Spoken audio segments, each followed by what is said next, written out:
So today in class we discussed 3 methods of applying or editing color in Illustrator.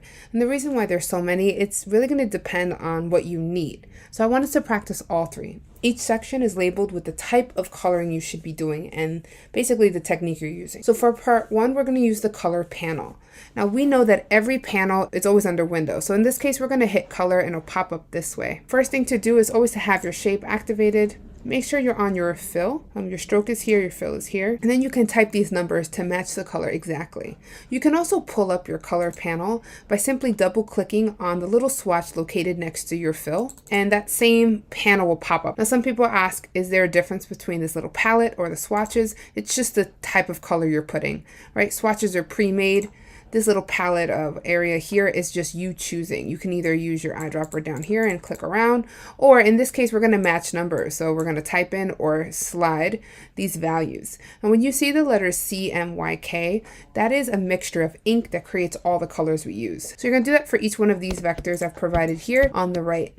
When you're done with that, you're going to use the color picker. The color picker is accessed a little differently. So first thing to do when you're using the color picker is select your shape. Second thing, on the left here, you see in your toolbar on the bottom, you have a fill box and a stroke box. To pull up your color picker, you just double click on it. And this is your color picker. And in this case, we're going to match these numbers here. I would highly recommend just look where the CMYK is on the little screenshot and match them. You might want to be zoomed in a little closer than I am. That's how you're going to color this shape, and these 2 different color vectors here. And when you're done with that, we're going to do the last section, which is probably my favorite because it's my favorite tool. It's called the eyedropper tool. And with the eyedropper tool, what it allows you to do is basically steal color exactly from an image. So in this, it's quite simple, right? You select the shape, you go to your eyedropper tool, the quick key is the letter I, and you just click on the area you want to color.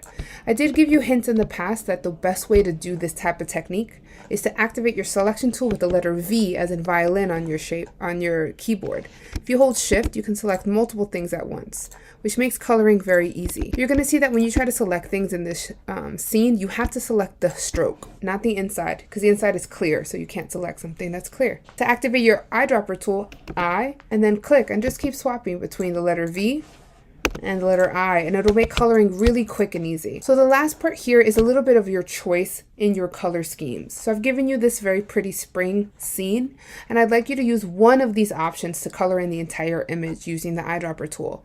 Please just stick with one and only use these colors with the addition of white and black. If you finish early, there's an extension there for you on the side. Good luck.